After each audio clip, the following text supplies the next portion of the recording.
Yori dibawa ambulan dan seseorang mengambil tas milik Ganguk. Saat Yori akan mendapat perawatan, tiba-tiba Ganguk pingsan. Dokter kemudian menjelaskan bahwa itu bukan masalah pada jantung transplantasinya, tapi akibat stres berlebihan. Tapi jika dia mengalami shock lagi, maka itu bisa menyebabkan aritmia. Jadi dia butuh istirahat total sekarang. Saat Ganguk tersadar, yang dia tanyakan adalah Yori. Tidak ada satupun yang bisa menjawab pertanyaannya, dan Ganguk pun pergi ke ruangan Yori. Dokter menyuruh keluarga untuk menyiapkan diri untuk hasil terburuk. Ganguk sangat menyesal karena kondisi Yori disebabkan karena Yori berusaha menolongnya.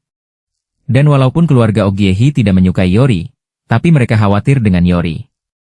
Ogyehi meminta keluarganya untuk berdiam diri, dan tidak menarik perhatian saat ini. Ganguk sangat merasa bersalah, jika Yori tidak mendorongnya, maka itu tidak akan terjadi. Teman-temannya meminta Ganguk untuk tidak khawatir, karena jika dia mengalami shock lagi, maka dia bisa mengalami aritmia, dan itu bisa fatal bagi pasien transplantasi jantung. Mereka memberitahu Ganguk, bahwa neneknya juga pasti terguncang. Kemudian Ganguk menghampiri neneknya yang sedang bicara dengan Nyonya Hiwon di telepon. Ganguk mendengar bahwa jantungnya adalah pemberian dari Ji-hwan. Kemudian Ganguk memastikan apakah Ji-hwan benar-benar orang yang memberinya jantung. Neneknya pun sudah tidak bisa merahasiakannya, dia memberitahu bahwa jantung yang diberikan kepada Ganguk adalah milik putra dari wanita yang makan siang dengan mereka. Dan orang yang neneknya suruh Ganguk doakan di kuil adalah Ji-hwan. Nyonya Hiwon adalah wakil presidir grup CL, Ji-hwan adalah putranya yang lebih muda, dan Ganguk baru tahu bahwa dia adalah adik Kang Min-hwan. Yori bermimpi berjalan di sebuah padang rerumputan dan dia melihat Jang Unju, hantu yang pernah Yori bantu. Yori menghampirinya dan memegang tangannya. Dan itu bukan cuma Unju, hantu-hantu yang lainnya yang pernah dibantu oleh Yori juga ada di sana. Yori bersalaman dengan mereka satu persatu, dan bulir-bulir cahaya bertebangan di langit. Ganguk datang ke kuil dan dia meminta maaf kepada Ji-hwan, karena begitu lama baru datang. Dia datang untuk mengembalikan liontin milik Ji-hwan, dan dia merasa Yori adalah kado yang berharga untuknya. Ganguk berterima kasih untuk itu, tapi sekarang dia sangat takut jika Yori meninggalkannya. Jadi Ganguk merasa jika dia mengembalikan liontin itu kepada pemiliknya, mungkin Yori bisa kembali. Ganguk memohon kepada Ji-hwan agar membantu Yori untuk kembali. Yori sudah berada di perahu penyeberangan menuju alam baka. Dan saat penjaga memegang tangannya, kondisi Yori langsung dalam keadaan darurat. Asap hitam mengelilinginya, dan tiba-tiba ada bulir-bulir cahaya yang menghentikan itu. Ada Ji-hwan di sana. Yori berterima kasih dan juga meminta maaf kepada Ji-hwan karena terus hidup menggantikannya. Tapi Ji-hwan memang sudah mengatakan bahwa dia mau mati agar Yori bisa hidup. Ji-hwan memberitahu bahwa Yori tidak bisa naik perahu itu, karena Yori telah mengulurkan tangan kepada mereka, jadi mereka datang untuk membalas kehangatan yang Yori berikan. Kehangatan itulah yang mencegah Yori menyeberang, dan yang utama ada orang-orang yang tidak mau melepaskan tangan Yori. Mereka menginginkan Yori kembali melebihi apapun, kehangatan mereka mengelilingi Yori. Jadi Ji-hwan meminta Yori untuk kembali, sedangkan Ji-hwan harus pergi sendiri. Banyak yang Yori alami gara-gara dirinya, jadi Ji-hwan akan pergi ke tempatnya. Yori pun berterima kasih kepada Ji-hwan, dan Ji-hwan naik kapal untuk menyeberang ke alam baka. Akhirnya Yori terbangun dan saat Ganguk memastikan bahwa dia kembali, Yori pun mengangguk. Mereka semua yang ada di ruangan itu menangis karena lega. Akhirnya Yori dapat kembali dengan mereka. Min-hwan bertanya apa ada berita kondisi Yori, dan sekretarisnya memberitahu bahwa Yori sudah seminggu mengalami koma, dan Ganguk terus berada di sisinya. Sedangkan kamera CCTV sudah ditangani, jadi polisi tidak bereaksi lagi setelah menentukan itu sebagai kesalahan sopir. Kemudian Min-hwan meminta sekretarisnya untuk menyiapkan acara peringatan agar semua lancar. Ganguk penasaran bagaimana Yori bisa tahu Ganguk ada di tempat kecelakaan itu. Dan Yori memberitahu bahwa itu dari Ji-hwan. Dan karena Ji-hwan, Yori bisa kembali karena dia yang mengirim Yori kembali. Kemudian Ganguk memberitahu bahwa Ji-hwan adalah donor yang memberinya jantung. Ganguk tahu secara kebetulan saat Yori masih pingsan. Mendengar itu, Yori merasa Ji-hwan telah menyelamatkan mereka berdua. Karena Ganguk tidak bisa berbuat apapun, jadi dia mengembalikan liontinnya kepada Ji-hwan. Karena Ganguk berharap dengan mengembalikan liontin bisa membantu Yori kembali. Dan sekarang Ganguk sangat senang Yori kembali, Dia tidak mengharapkan apapun lagi, asalkan Yori bersamanya. Nyonya Pang dan Presdirbek menjenguk Yori. Presdirbek senang karena Yori pulih dengan cepat. Sedangkan Nyonya Pang merasa bersalah saat mengetahui Yori celaka karena menyelamatkan Ganguk. Akhirnya dia memahami bahwa ketulusan orang harus diutamakan daripada tahayul apapun, jadi dia sangat menyesali ucapannya kepada Yori. Nyonya Pang tidak mengharapkan apapun selain agar mereka berdua bahagia bersama. Presdirbek penasaran kenapa mereka harus merahasiakan bahwa Yori sudah siuman. Dan Yori merasa ada yang membuatnya resah tentang kecelakaan itu. Jadi sementara ini, Yori meminta Direktur Lee untuk menjadi pejabat di Rut Reina Hotel. Keluarga Oh Gye-hee datang ke rumah sakit, padahal sebelumnya mereka memutuskan untuk berdiam diri. Mereka sebenarnya merasa khawatir dengan kondisi Yori. Bagaimanapun juga, Yori adalah keluarga mereka. Tapi saat melihat Presdirbek, mereka justru bersembunyi. Mereka bingung kenapa harus bersembunyi padahal mereka punya niat baik. Itu karena Oh Gye-hee ingat dengan rapat luar biasa saat melihat Presdirbek, dia merasa bersalah atas perbuatannya itu. Ganguk dan Pildong ada di TKP saat kecelakaan itu. Sopir bersikeras bahwa itu karena dia tertidur saat menyetir, tapi tidak ada jejak hasil pengereman, dan itu sangat aneh. Ganguk masih bingung di mana tasnya karena di dalamnya ada sebuah kancing kemeja. Mereka pikir, seseorang mungkin merekayasa kecelakaan itu demi mendapatkannya. Yori akhirnya diperbolehkan pulang ke rumah. Dia merasa senang karena sudah tidak melihat hantu lagi. Dan Ganguk juga tidak melihat hantu walaupun memegangi tangan Yori. Yori pikir itu bukan kecelakaan biasa. Karena sepertinya pembunuh Sung Jae terlibat dalam kecelakaan itu. Kemungkinan besar, Sung Jae dibunuh oleh orang yang dia peras. Dan mereka merasa aneh karena Sung Jae baru memeras orang dalam kecelakaan Yak 12 tahun yang lalu. Ganguk sudah menelusuri jejak Sung Jae. Bahwa ternyata dia pergi ke rumah masa kecilnya, tapi tidak ada hasil apapun di sana. Dan Ganguk meminta Yori untuk tidak khawatir. Sedangkan Yori meminta Ganguk untuk hati-hati karena pelakunya masih berkeliaran. Saat sedang makan malam bersama teman-temannya, tiba-tiba Ganguk ingin tahu kabar Yori. Ternyata Yori sedang naik taksi, tapi dia tidak memberitahukan hal itu kepada Ganguk. Saat ada suara klakson mobil, Yori memberi alasan bahwa dia sedang jalan-jalan di luar dan ada mobil lewat. Ganguk tidak curiga apapun. Dia hanya meminta Yori untuk tidak beraktivitas berlebihan dan jaga diri dengan baik. Setelah menutup telepon, Ganguk melanjutkan makan malam itu. Ternyata Yori datang ke rumah Sung Jae karena firasatnya mengatakan ada sesuatu di sana. Yori menemukan kamera perekam milik Sung Jae, tapi kartu memorinya hilang. Tiba-tiba ada seseorang yang datang dan Yori langsung bersembunyi. Yori mengambil stick golf. Dan saat orang itu mendekat Yori akan memukulnya, Yori kaget itu adalah Ganguk, dan Ganguk juga kaget bagaimana Yori bisa ada di sana. Hari dan ibunya menghadiri acara peringatan kematian Ji-hwan. Mereka menyapa Min-hwan yang terlihat bahagia. Mereka dengar akan ada pengumuman penting hari ini, dan Oh Gye-hee merasa Min-hwan sudah seperti presdir saat ini.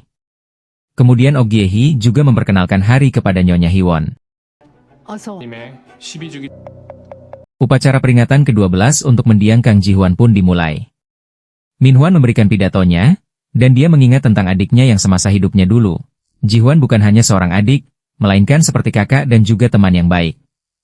Ji-hwan meninggalkan cinta dan kenangan, dan Min-hwan juga menunjukkan rasa sayang kepada ibunya. Ganguk terlihat naik mobil bersama tim kejaksaan, sedangkan Yori sudah berada di kuil. Ternyata saat mereka mendatangi rumah Sung Jae, mereka menemukan bola golf yang di dalamnya ada sebuah kartu memori. Dan keesokan harinya, Ganguk dan tim kejaksaan menggeledah rumah Min-hwan karena ada surat penggeledahan dan penyitaan atas kematian Kang Ji-hwan 12 tahun yang lalu.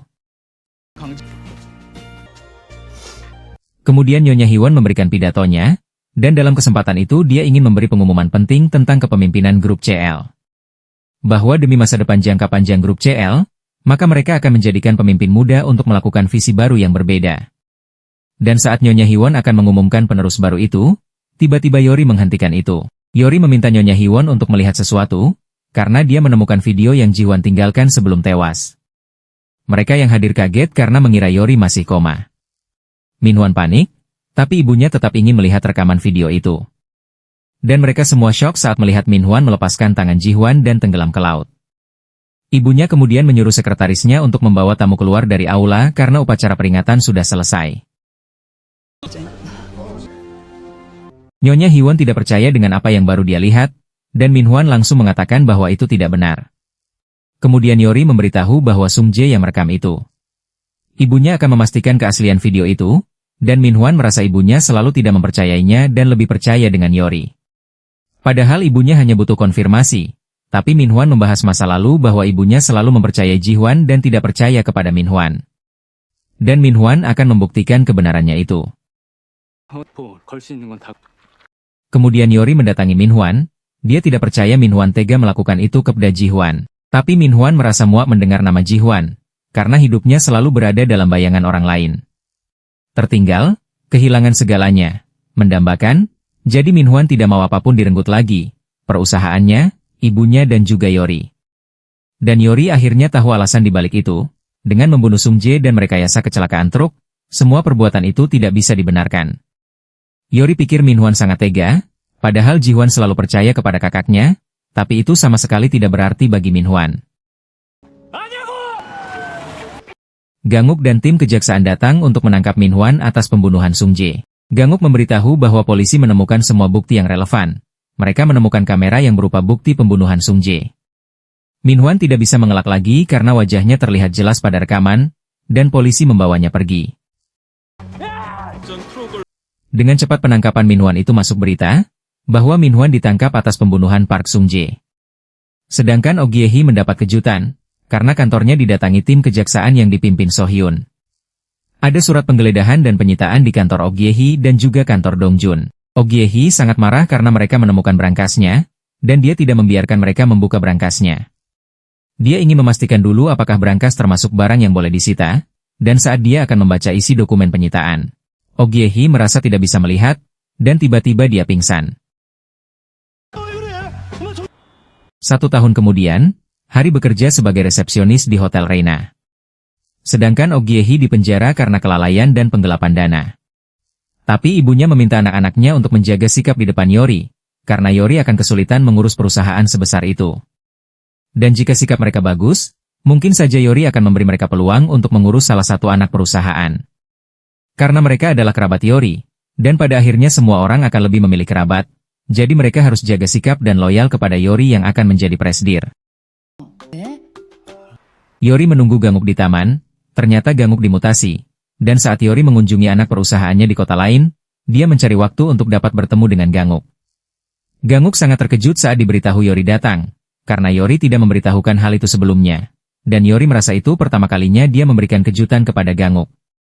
Kemudian Ganguk mengajak untuk berkeliling ke tempat-tempat indah, dan Yori membonceng sepeda Ganguk. Nyonya Hyewon mengunjungi Minhwan di penjara. Itu adalah pertama kalinya ibunya mengunjunginya, karena Minhwan selalu menolak kunjungannya. Minhwan merasa takut saat membayangkan tatapan ibunya setelah tahu perbuatannya terhadap Ji-hwan. Minhwan ingat saat neneknya meminta ibunya untuk menyekolahkan Minhwan ke luar negeri. Ibunya memberitahu bahwa Minhwan akan menjaga Ji-hwan dengan baik, karena Minhwan anggota keluarga mereka, jadi Minhwan sangat menyesali perbuatannya. Dan ibunya meminta Minhwan untuk kembali, jika hukumannya sudah selesai.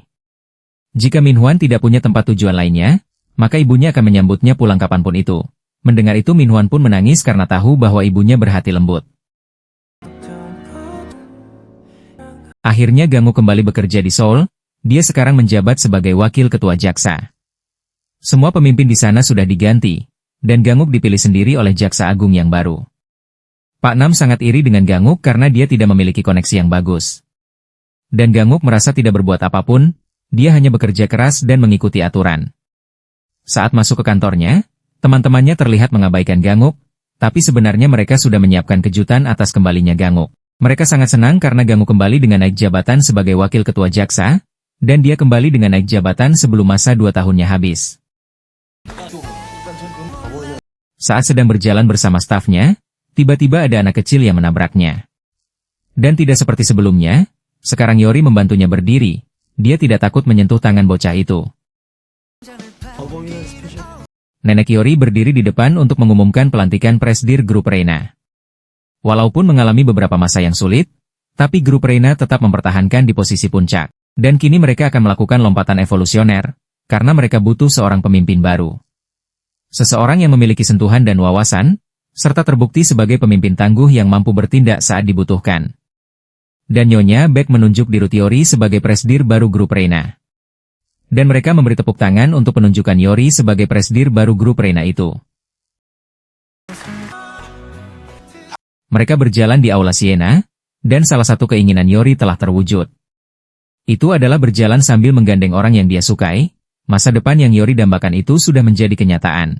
Pada saat itu, hal yang tampak biasa bagi orang lain terasa nyaris ajaib bagi mereka. Maka keajaiban telah menjadi keseharian bagi mereka, dan mereka akan menanti keajaiban apa berikutnya. Terima kasih sudah menonton drama Spooky in Love di channel ini. Mimin minta maaf karena dengan terpaksa Mimin menggunakan channel kedua untuk melanjutkan drama ini, karena terkait dengan pembatasan dari TVN. Mimin mohon dukungannya dengan like dan subscribe, karena Mimin akan membuat video lain di channel ini dan juga channel No Drama. Terima kasih atas dukungannya.